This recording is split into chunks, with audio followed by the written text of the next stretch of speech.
Buenas, un placer, mis queridos amigos y hermanos, estar nueva vez con ustedes en este tu programa, tu canal Palabras de Vida en la Crisis. Especialmente en esta ocasión donde estamos estudiando el libro de los Salmos. El libro de los Salmos, canciones tan bellas, oraciones tan bellas que el Señor ha dejado para nuestras fuerzas espirituales.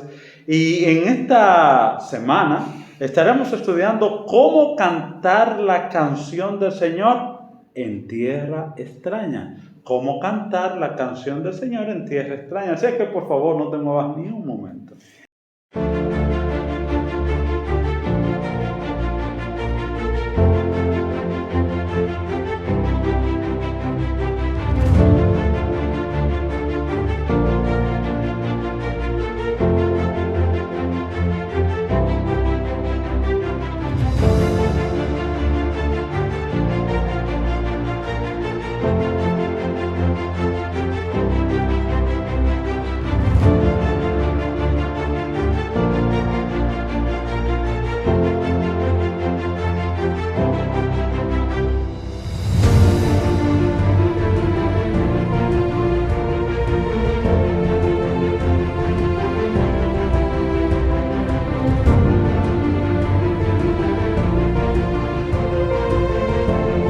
Bendiciones amigos, hermanos, una vez más aquí estamos con ustedes para analizar, estudiar una nueva lección de Escuela Sabática con un título muy interesante y te agradecemos a los nuevos suscriptores, a aquellos que han seguido dándonos su apoyo a pesar del tiempo y que gracias a ustedes hemos seguido creciendo, así que sigan orando por nosotros porque necesitamos siempre de sus oraciones por cada uno de nosotros y de todos los proyectos espirituales que ustedes conocen.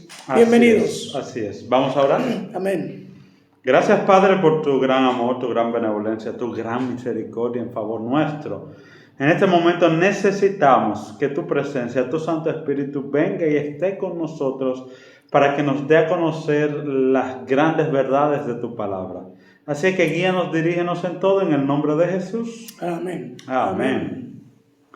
Y el texto para memorizar está en el libro de Salmos 137, verso 4. Salmos 137, verso 4. Y ese texto es simplemente una pregunta. Y la pregunta dice: ¿cómo cantaremos canción de Jehová en tierra de extraños? ¿Cómo cantaremos canción de Jehová en tierra de extraños? Salmo 137, verso 4. ¿De qué estamos hablando, Alfonso? De la experiencia. De la experiencia. Claro que sí, una canción, como es el título de la lección de esta semana, una canción en la Biblia no es una composición emotiva, en el sentido de que se me ocurrió algo bonito, y empecé, vino la musa. Exacto, y lo comencé a escribir. No, en los salmos, de hecho en la Biblia la canción es la oración con música. O sea, ¿cómo así? A la oración que yo hago, a la prosa, al verso, le pongo música. Entonces en la Biblia eso se llama canción. Entonces esto es como el resultado de una experiencia del individuo con Dios, de una victoria, de una manifestación especial de Dios, de una revelación de Dios en una circunstancia específica. Entonces el individuo se siente inspirado y eso lo escribe como una canción. De hecho, en las escuelas de los profetas, en el antiguo Israel, había una materia que era la música, pero la música sagrada. Sí. O sea, ¿qué era lo que se hacía en esta escuela? Que el estudiante aprendía el origen de las canciones. No era simplemente fa, mi, la, do, re, nada de eso, ni la corchea, ni la semicorchea. No. Era el origen de la canción. ¿Por qué? Porque aunque quizás nosotros hoy en la cultura moderna no le prestamos esa atención, pero el libro de la carta a los Corintios, el apóstol Pablo dice que hay que cantar con el entendimiento. ¿Qué implica eso? Que cuando yo escucho a alguien cantar, yo tengo que analizar la letra y hacia dónde está dirigido eso. Por eso muchas veces cuando hay canciones que yo digo, pero ¿por qué estás repitiendo lo mismo? O sea, una canción simplemente se basa en mi Dios me ama, mi Dios me ama, mi Dios me ama. Te cambia la música, mi Dios me ama, mi Dios me ama, y por allá. Y te pasan 2 minutos en eso como sin sentido, sin mensaje, sin ningún fundamento, ni nada de eso. En el caso de David, cuando dice, ¿cómo cantaremos canción de Jehová en tierra extraña? O sea que cuando un hombre o una mujer de Dios canta, o mejor dicho, emite la experiencia a través del canto, de algún modo, quien no tiene experiencia con Dios, ¿cómo lo va a ver? Como algo extraño. Como algo extraño. Esa es la idea. Como algo extraño. O sea, es como, porque realmente la canción de Jehová es lo que estoy tratando de entender. La canción de Jehová es como vino nuevo en odre viejo, porque la canción de Jehová es extraña a un espíritu que no corresponde con la letra misma o con el espíritu mismo con el que fue creado dicha canción. Es correcto. O sea, tenemos una cultura totalmente diferente en otras tierras a la cultura con que la canción fue creada. Sí, señor, exactamente. Entonces, es lo que, bueno, entonces ahí sí estamos en un problema en estos días con la cantidad inmensa de música supuestamente cristiana que se dice que tenemos hoy. Cuando decimos que es música cristiana y sin embargo realmente no es música cristiana. No, es otra cosa. Porque cuando hablamos de música estamos hablando de los elementos que componen el sonido. O sea, lo que le da origen al sonido es lo que llamamos música. Sí. Y si se parece a la secular, pues bueno, no se le extraña. Estamos teniendo problemas grandes con eso. Ahora, podemos entrar entonces a la lección del domingo. Sí, claro. La lección del domingo, que es los días del mal. Los días del mal. Sí, hay cuando leemos Salmo 74, Salmo 79, estamos viendo una expresión de David aquí sobre el por qué Dios permite que se desarrolle el mal. O sea, yo estoy haciendo la pregunta tratando de sintetizar los 2 capítulos. Ustedes lo pueden estudiar más con más detalle. O sea, David está preguntando, ve acá, ¿por qué Dios permite el desarrollo del mal? Y aquí viene una pregunta que puede tener de algún modo respuesta hasta cierto punto. ¿Por qué? Porque explicar el origen, por así decir, del pecado no se puede. No se puede, es un misterio. Es un misterio. Es un misterio. Pero sí podemos darnos cuenta por qué Dios permitió el desarrollo de ese misterio. ¿En qué sentido? David se queda observando y dice, óyeme, ¿por qué Dios no interviene y detiene la mano del que está haciendo el mal? En nuestra concepción humana, natural de ver las cosas, al malo, recuerden que la Biblia dice que a lo malo nosotros le llamamos bueno y a lo bueno le llamamos mal. De la única manera en que nosotros podemos llegar a una conclusión de que no es como nosotros vemos, sino como Dios dice, tristemente, es permitiendo que se desarrolle. Tristemente. Sí, porque aún el cielo estamos hablando de los mundos de los mundos creados y de los ángeles, no sabía qué tan malo iba a ser Lucifer, ya convertido en Satanás, hasta que no se dejase mostrar su verdadero carácter. Correcto. Cuando se muestra el verdadero carácter de este individuo, es que el cielo dice, pero espérate, o sea, por eso incluso el Espíritu de Profecía dice que el mal no será más, ni se levantará otra vez el pecado, porque a nosotros tener la experiencia y con nosotros los mundos no caídos. A los mundos no caídos han visto el desastre que es caer en pecado. Y cuando ellos han visto eso y nosotros que lo hemos experimentado, no pasará por cabeza alguna volver a incurrir en ese mismo error. Exactamente. O sea, cuando nosotros hablamos de que el pecado no se levantará 2 veces y que de algún modo todo queda restaurado, no es que Dios va a borrar la mente en el sentido del resultado del pecado. Quizás estoy diciendo algo extraño, Pero tu experiencia no quedará en olvido. No quedará en olvido. No. O sea, el Dios enjugará toda lágrima de los ojos de ellos. No es que le va a pasar un borrón. Como que nada pasó. Como que nada pasó. Y aquí donde yo estoy, ¿no? Y ahora no. Realmente, porque dice que una de las evidencias de la experiencia triste del pecado serán las marcas de los clavos. Por la eternidad. En las manos de Jesús. O sea, y eso evidencia de que de algún modo va a haber recuerdo de esto. Ahora, ¿por qué Dios lo permite? En el caso del cielo, y ya para después traerlo aquí a la tierra, dice la sierva del Señor que hasta la muerte de cruz, eso está en el capítulo El Calvario, en el estado de toda la gente, hasta la muerte de Cristo en el Calvario, los mundos no caídos tenían simpatía con Satanás. Hasta ese momento. Hasta que ellos no vieron en ese momento. El desarrollo del carácter de la Satanás, dijeron, pero ya no. O sea, Dios tuvo que permitir que a su hijo le aconteciera todo esto. Claro. Para que los mundos no caídos y hasta nosotros mismos pudiéramos ver realmente en qué consiste el mal. Sí, el verdadero carácter, porque, bueno, primero decir que Satanás no envió a ningún ángel para hacer ese trabajo con Jesús. No. Porque sabía que tenía que hacerlo él personalmente. No obstante eso, lo que él está haciendo es matar a su creador. Cuando los mundos no caídos ven esto, dicen, o sea, es que es capaz de matar a su propio creador. Uh-huh. O sea, no puede, es que hay algo que escapa de eso. Y entonces ahí es que los mundos no caídos confirman y dicen, Dios es justo. Exactamente. Entonces, aquí hay una pregunta que sería bueno que también la miremos en la lección del domingo, que dice, ¿cuántas personas se han alejado de nuestra fe por las acciones de quienes profesan el nombre de Cristo?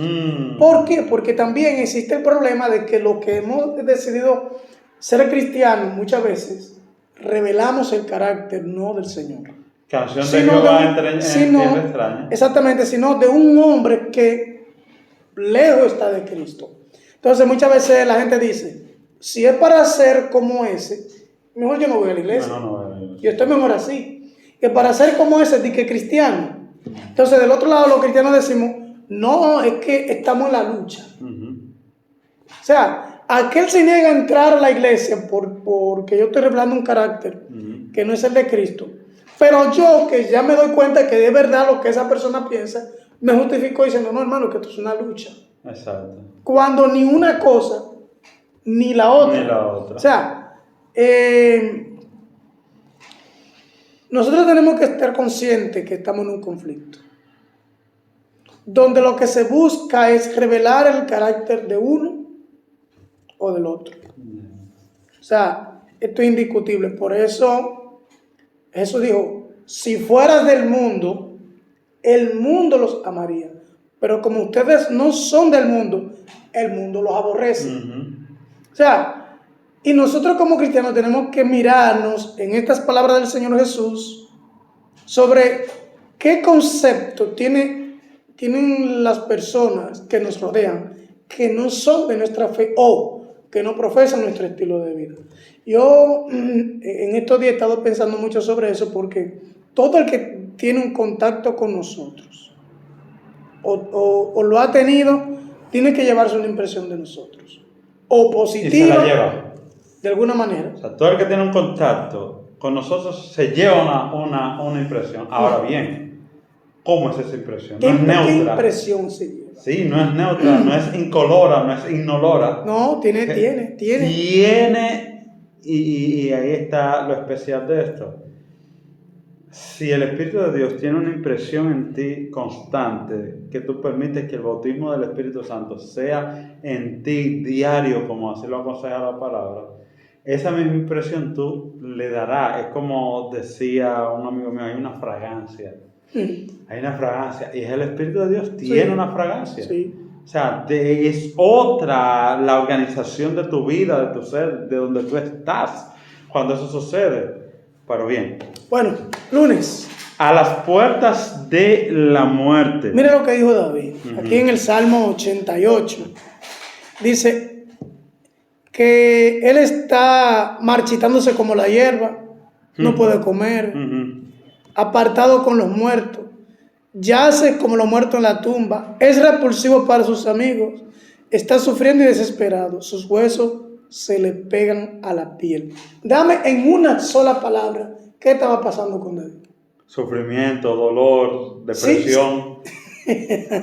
Si David, vamos a ver, si tú encuentras una persona con esta característica, ¿qué enfermedad tú le diagnosticas? Bueno, yo le diría, no, ese se está muriendo ya. ¿Ya? Dice que sus huesos se le pegan ¿a dónde? A la piel. ¿Cómo estaba? Sí. Dice no podía comer. Estaba desnutrido. Apartado, o sea, se sentía que ya estaba llegando a sus últimos días. Hay que saber que cuando David peca, y el material no lo conecta, pero Natán le dio una sentencia a David por el hecho de haber pecado contra Urías. Le dijo, la espada nunca saldrá de tu casa. O sea, todo lo que David experimentó, aquí estamos leyendo en Salmo, y a veces cuando nosotros vamos al libro de Salmo, tenemos la idea como que estamos ya lejos de las historias por allá. No, recordemos que al principio cuando comenzamos a leer el libro de Salmos, tenemos que recordar que esas fueron las experiencias de esos hombres. Sí. O sea, los sufrimientos de David, puede ser que aquí él tuviera una enfermedad física, la Biblia no lo especifica, pero cuando aquí habla de sufrimiento, hay que saber que hasta el último día de vida de David no vivió en paz. Así es. Y bien como lo dice, o sea, no fue que al final de esos días David se sentó y dijo, déjame yo escribir. No. De lo que me acuerdo, no. Era cada experiencia vivida, lo escribía. O sea, Absalón lo estaba persiguiendo para matarlo y él estaba escribiendo, mi alma está afligida. ¿Por qué te has alejado de mí, oh Señor? ¿Por qué tu mano? O sea, exacto. Esos son los salmos. La experiencia vivida en el momento, en este momento. Entonces eso lo conectaríamos con la vida del cristiano, porque estamos hablando de un cristiano. Sí. O sea, estamos hablando de un individuo que está yendo a su iglesia, que está orando, que está cantando, que está haciendo. Porque muchos tenemos la idea de que no deberíamos los cristianos de pasar por penalidad, de pasar por hambre, de pasar por... que no deberíamos, pero lo pasamos. O sea, los cristianos también mueren. Los cristianos también le da hambre, los cristianos también. ¿Cuál es la diferencia? Nuestro auxilio, nuestro amparo y nuestra fortaleza. ¿En quién buscamos refugio? ¿En quién buscamos refugio? Aquí hay un punto que es muy importante y que también conecta con la experiencia de Israel, cuando también el Señor permite que Israel sea invadida y que pase todo lo que pasó. Hay que saber que en ninguno por ejemplo, hay dos historias en la Biblia de dos hombres que son las más largas, que es la de José, de la familia José, y la de David. Creo que son las historias que más espacio tienen en la Biblia, de manera particular, esas dos familias. Por lo tanto, de David se dice muchas cosas, y de José también, pero en este caso de David, como en este momento, él sabía. Si algo estaba consciente que lo que él estaba experimentando en algún momento de su vida había sido una consecuencia de sus actos. Igualmente con Israel, cuando el Señor permite que sea invadida, que sea desolada, el Señor antes le había mandado consejo y todo eso a través de los profetas. Pero no hay una consecuencia devastadora en nuestra vida. Una de dos razones. O es Dios permitiendo para fortalecernos, o es la consecuencia de nuestros actos. Y es muy evidente. Cuando es una providencia de Dios, no te llegan advertencias. No te llegan advertencias ni nada que como que tú sientes eso que tienes que limitar. No. Porque Dios es el que te está llevando. Pero cuando es el resultado de una acción tuya, en algún momento tú sentiste que no lo debiste hacer. O alguien se te acercó para que no lo hiciera.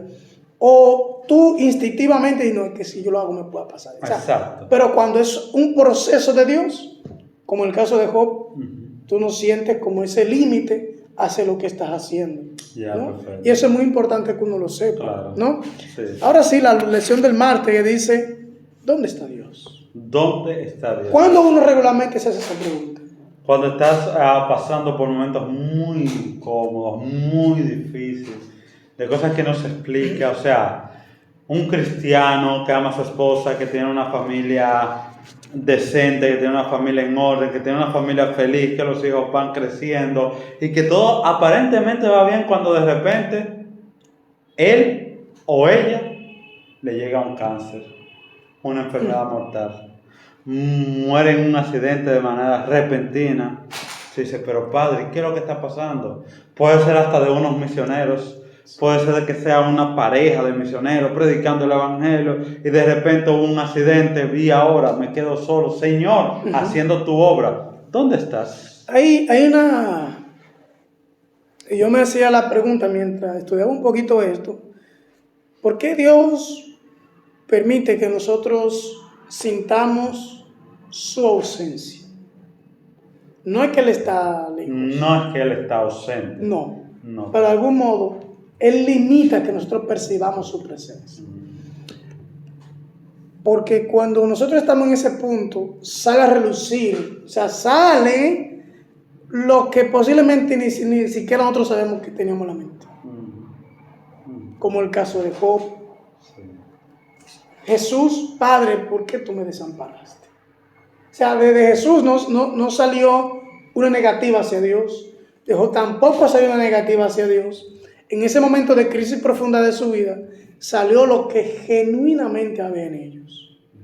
Cuando nosotros no tenemos la prosperidad notable, que vamos a tratarla en la parte del miércoles con más detalle, cuando no tenemos el favor que comúnmente teníamos, o no tenemos esa bonanza de salud o cualquier otra cosa, y de pronto sentimos como que nos quedamos en el espacio, sin nada en que echar mano, y ni siquiera sentimos como el favor de Dios. Ahí sale realmente si yo tengo fe. Ahí sale si realmente yo tengo esperanza. Ahí sale si realmente la promesa en la que yo tenía de Dios. Porque es muy fácil obedecer a Dios cuando todo va bien. Pero cuando todo va al revés de nuestras expectativas, realmente, ¿qué concepto nosotros tenemos de Dios? De ese Dios que nosotros decíamos que creíamos. Exactamente, porque, como bien dices, y mira qué cosa, hay muchos que se olvidan de Dios cuando la bonanza está en su casa. Pero hay otros que se olvidan de Dios, cuestionan a Dios cuando es todo lo contrario. Por eso Dios, como bien lo has expresado, a veces permite ciertas cosas. Y tenemos un caso tan claro como el de Job. Permitir ciertas cosas. ¿Qué tipo de seguridad no tenía Job? Toda la tenía. A tal punto que Satanás tuvo que ir de Dios pedir permiso para tocar los bienes. Mira, y entonces Dios le permite. ¿Qué sintió Job durante ese proceso?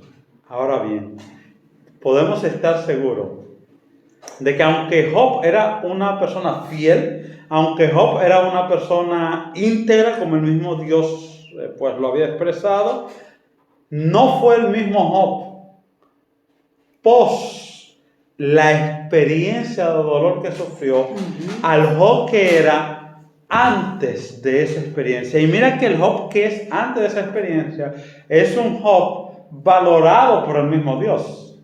Pero después de la experiencia él dice, espérate, de oídas te había oído, pero ahora mis ojos. O sea, yo soy adventista porque creí la doctrina, me pareció coherente, no está todo en armonía con la Biblia. Ok, me voy a bautizar en la iglesia adventista.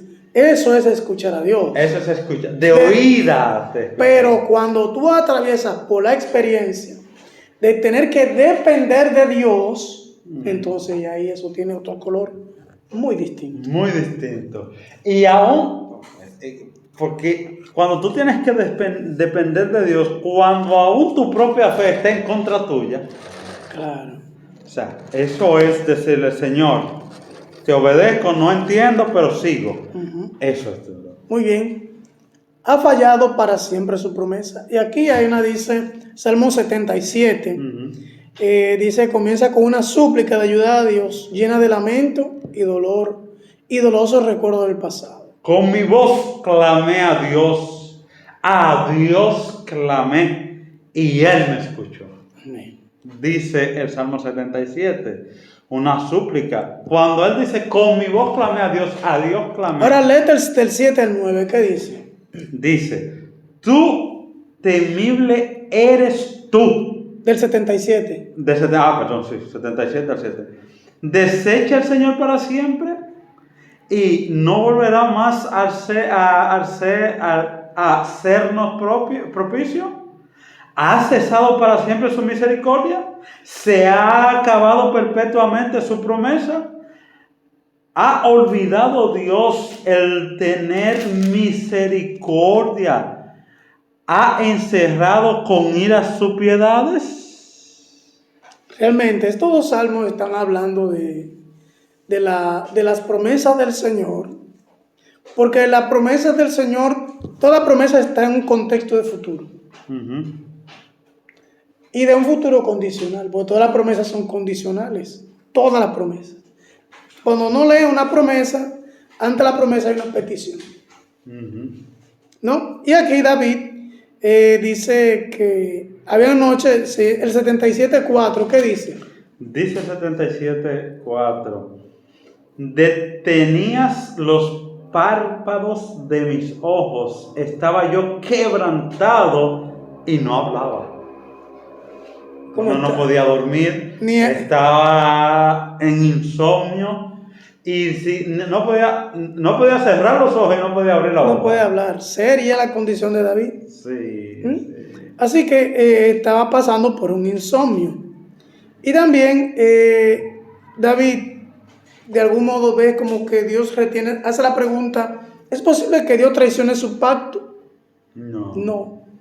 Nunca, y Dios nos libre, tener que revisar a Dius. Exacto. Él nos libre de que lo revisemos. Regularmente, siempre, a quien hay que revisarse es a uno mismo. Claro. Antes, nunca le permitimos a Satanás, porque el problema de Satanás fue que él comenzó a revisar si lo que Dios estaba haciendo, diciendo, estaba bien, y por ahí se metió en un camino peligroso. Uh-huh. ¿Qué lo llevó al pecado?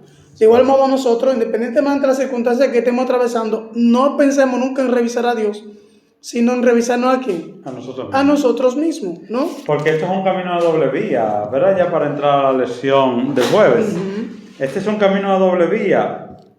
Es tan sencillo como esto. Cuando yo decido revisar a Dios, me veo en mi perfección. Cuando yo decido revisarme a mí, veo a Dios en su perfección. Exactamente. No puedo revisar a Dios y revisarme a mí. Eso no hay forma. ¿Ok? Lo único que puedo hacer es, por eso es que cuando me veo a mí y veo mi pecado y veo a Dios, digo, wow, tan pecador, tan inicuo, tan inmerecedor, y tú eres tan grande. Por eso es que cuando Moisés ve a Dios, cuando Isaías ve a Dios, al ver a Dios, vieron la imperfección de ellos mismos y dijeron, oh mi Dios, estoy vivo por tu misericordia. Uh-huh. Así es. Lección del jueves, para que los justos no sean tentados. Estos salmos, Salmo 37, 49, 94 y 125, David hace como una especie de queja. Uh-huh. Dice que los impíos no solo prosperan, sino a veces desprecian abiertamente a Dios y oprimen a otros. Uh-huh. Lo desconcertante es que mientras que la vara de la impiedad, según Salmo 125, 3, domina el mundo, el cetro de justicia, según Salmo 45, 6, parece fracasar. Entonces, ¿por qué no rendirse y aceptar el mal como hacen otros? O sea, uno ve, y te digo porque aquí habla para que los otros no sean tentados, que nos resguarda a nosotros de no caer en la dinámica de vida que tienen los que desprecian a Dios y prosperan. Esta mañana estudiamos en el culto familiar con los niños, el caso de Saúl y David. Tenemos como un mes analizando la historia. Y cuando Saúl crea todas las estrategias para que los filisteos maten a David, era al revés. David sería bendecido. Pero, o sea, el reino de Saúl, ¿qué? Crecía y prosperaba. Y ya había una profecía, incluso un ungimiento a favor de David. No, ya estaba ungido hace rato. Más sin embargo, como hay cosas malas, yo le decía a los niños, que dan buenos resultados. Pero al fin, cuando miremos la historia de Saúl, nos vamos a dar cuenta dónde está la clave. Exactamente. ¿Dónde está el asunto? Como el caso aquí de David. David veía que los malos prosperan, hacen injusticia y como que triunfan. Y el común, porque también dice aquí, el común que hace la sociedad, por ejemplo, nuestra sociedad, ve el mal como algo normal. O sea, está bien, robó, pero no robó mucho. Se hizo rico, pero no mató a nadie. Tiene riqueza y todo eso, pero un hombre que de vez en cuando construye una casa, da una receta, ayuda a la comunidad, etc. O sea, nosotros muchas veces, por el hecho de que alguien haga algo aparentemente bueno, hasta medio justificamos el mal. Y más cuando vemos que ese individuo prosperó con eso que hizo. Hay un psicólogo dominicano que se llama... bueno, me olvidó el nombre, que él dice La Sociedad del Tigueraje, algo así creo que se llama el libro. Duncan. José Duncan. Él dice que la naturaleza del ser humano es siempre a tratar de sacar ventaja de todo, a través de la malicia. Y nosotros alabamos, y padres alaban al padre que es tigre. Al hijo que es tigre, al hijo que sabe cómo buscar dinero, al hijo que sabe, incluso he escuchado padres, no, que fulano tiene 3 mujeres y la mujer así le llueve, pero el otro no, el otro es, y usan un término muy dominicano. Sí. Pero ¿a dónde está el asunto? Que David vio eso y dijo, oh Señor, cómo prospera el impío, cómo rebosa de salud, cómo se engrosan sus huesos. Y el cristiano a dura pena. Y el cristiano ahí, prueba. Y prueba y dificultad, y prueba y situaciones, y aquel como en sus anchas. Sí, que tú ves que bueno, que la vida del cristiano no es tan sencilla, pero hacemos lo mismo que hizo David. Cuando ve el fin de estos. Ahí es que está la diferencia. No, pero espérate. Ahí es que está la diferencia. O sea, nosotros tenemos que ver, no es, como dice aquí, dice, voy a leer esto puntual, dice, el salmista es conducido al santuario, el lugar del gobierno soberano de Dios, y allí se le recordó que el hoy es solo una pieza del mosaico y que debe considerar el fin cuando los impíos enfrentarán el juicio de Dios.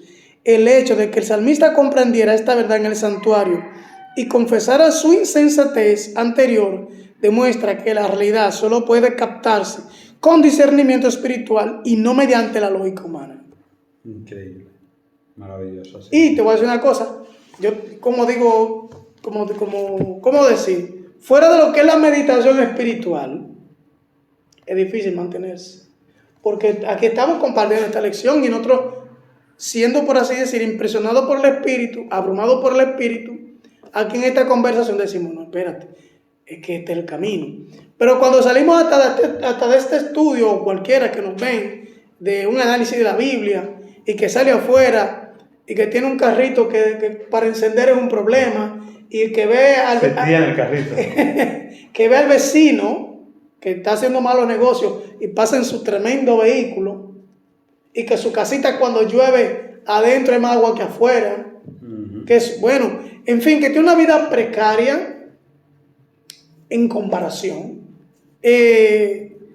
A veces la tentación de querer vivir de ese modo es un peligro. Y es peor porque una cosa es que alguien tenga una vida de altos lujos y alguien tenga una vida promedio, vamos a decir que de bajos recursos. Eso es una cosa, porque de eso hay mucho. Pero peor es cuando tú dices, yo no tengo esta vida de altos recursos. Porque no es porque no puedo, es porque he decidido servir a Jehová. Simple. Exacto. O sea, si yo mañana digo, no voy a empezar a trabajar los sábados, no, voy a empezar a violar ciertos mandamientos, no, voy a empezar a hablar mentiras, no, voy a empezar a negociar y que se lleve este al otro, y voy para arriba. En poco tiempo tú vas a estar, cuando eres más arriba del vecino, pero esa no es la idea. O sea, al final el asunto es que yo estoy donde estoy porque sirva a Jehová, y eso no quiere decir que ese sea mi final. Si Jehová quiere, me va a poner donde Él entienda que puedo estar. Si Él no quiere, pues me quedaré. Exacto. Hay cosas que en la Biblia parecen victorias, pero en realidad son derrotas. Y hay otras cosas que parecen derrotas, pero al final son victorias. Y el problema es, Alfonso, cuando nosotros permitimos que el concepto del público, que el concepto de las personas, que la sociedad determine cuando yo me debo sentir bien o cuando no me debo sentir bien. Correcto. Ahí es que está el gran problema. Porque, de hecho, es que a mí me importa me está importando lo que la sociedad piensa de mí. Por eso yo entiendo que yo estoy mal. Pero posiblemente yo no estoy mal, porque tengo mi techito, tengo mi abriguito y tengo mi y vamos avanzando. No estoy mal, pero la sociedad entiende que tú estás pasando trabajo, que tú estás pasando esto, que tú estás pasando aquello. Cuando yo permito que la sociedad permee mi decisión y en mi felicidad, ahí tengo un problema. Exacto. Bueno, que de eso es que vivimos hoy. De eso vivimos hoy. De